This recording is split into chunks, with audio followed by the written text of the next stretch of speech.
السلام علیکم۔ 26 دسمبر تھا، سورج اپنی آخری دیداریں کروا رہا تھا اور انڈیا کے سمندر میں ایک طغیانی آئی اور وہ طغیانی پھیلتی چلی گئی، سوئٹزرلینڈ تک پہنچی، حتیٰ کہ کئی ممالک میں تباہی کرتی ہوئی، اور پھر جب اعداد و شمار کی گئی تو پتہ چلا کہ 4 لاکھ لوگوں کی جانیں لے چکا ہے۔ اس سونامی کا نام کیا ہے؟ کب آئی تھی؟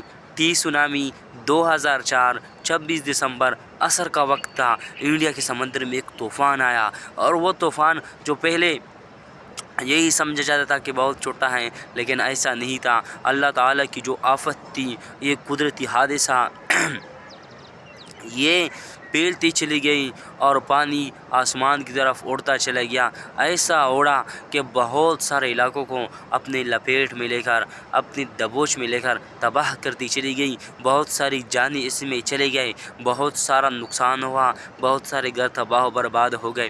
لیکن اس کی وجہ کیا ہے؟ اس کی سبب کیا تھی؟ یہ آئی کیسی؟ یہ جو آج ہو رہا ہے اسی وجہ سے آئی۔ آج کیا ہو رہا ہے؟ پوری دنیا جنگ کے دلدل میں پھنس چکی ہے۔ کیا اس سونامی کی اب بھی ضرورت ہے؟ نہیں ہے۔ کیوں نہیں ہے؟ کیونکہ انسان ایک دوسرے کو کھا رہی ہے، انسان ایک دوسرے کو تباہ و برباد کر رہی ہے۔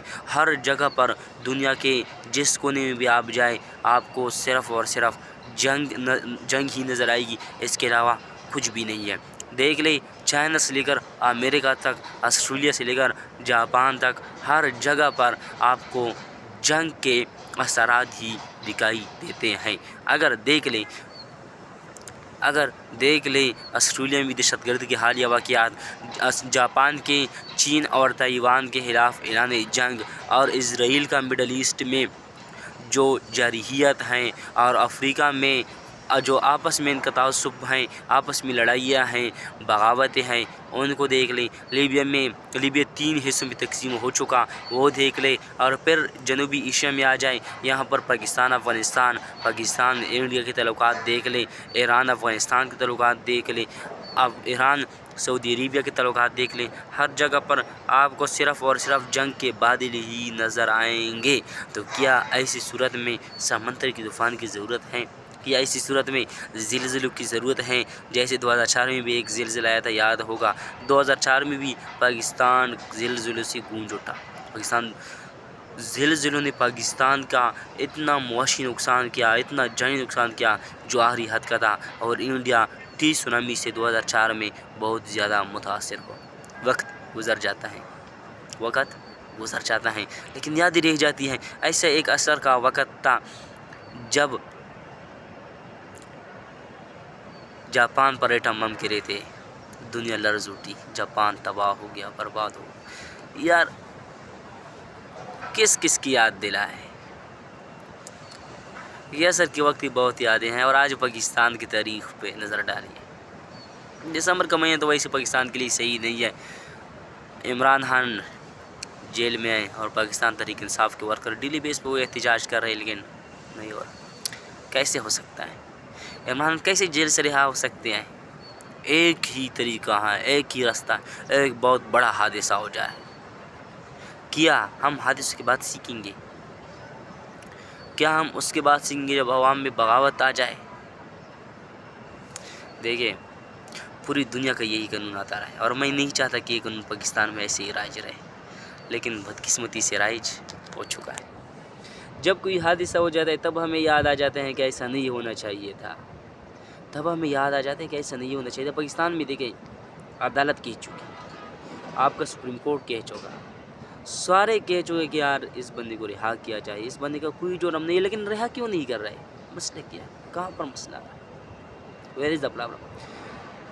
If we don't solve it today, it means that we can never solve it.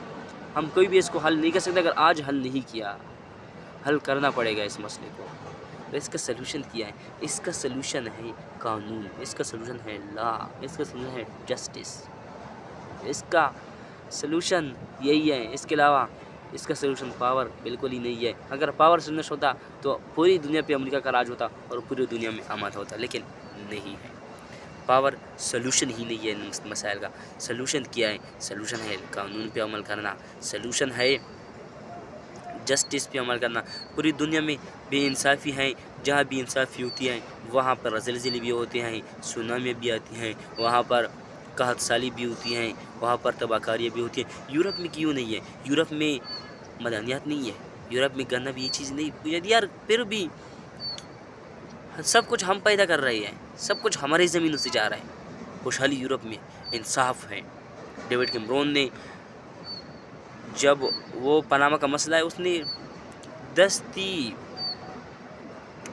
اس سے پہلے کہ عدالت اس کو منسوخ کرے اس نے خود ہی استعفیٰ دے دیا. اس کی بیوی کا نام آیا تھا اس نے کہا کہ بہت شرم کی بات ہے میرے لیے. ہمارے وزیر اعظم آئے, ان کا نام آیا, اس نے خطاب کیا کہ میں بالکل صاف پاک, میں احتساب کے لیے قوم کے سامنے ہوں. کیا احتساب کے لیے قوم کے سامنے آئی ہے؟ شرم بھی نہیں آتی ان لوگوں کو. کتنے بے غیرت ہیں, کتنے گرے ہوئے ہیں, کتنی گٹیاں چوتیاں ہیں. آخری حد ہو گئی ہیں یار. خدا کے لیے آ جاؤ, واپس آ جاؤ. ایک ہی رستہ ہے اگر ان حکومتوں کو چینج کرنا ہے, ایک ہی طریقہ. یہ نہیں ہے کہ آپ نکل آئے آرمی کے خلاف لگ جائے, پولیس کے خلاف, اس کے خلاف, اس کے خلاف. ایک ہی طریقہ ہے, اللہ کے راستے پہ, نبی کریم صلی اللہ علیہ وسلم کی سنتوں پر عمل کر لے اور انصاف کا راستے اختیار کر لے, خود ہی ٹھیک ہو جائے گا سب کچھ. جس بندے کو جو مل جاتا ہے وہی کر لیتا ہے, بس صحیح ہے کر لو. ایویں نہیں ہوتا, ایسا نہیں ہونے والا. ایسے حالات ٹھیک نہیں ہونے والے.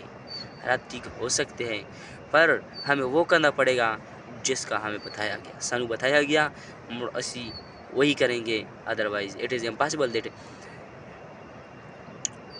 we can do our decisions with justice. If we accept and follow Hazrat Sallam in our choice has, then we can get justice, we can get everything which we want in our daily life. سمجھ گئے؟ وآخر دعوانا الحمدللہ رب العالمین وما علینا الا البلاغ.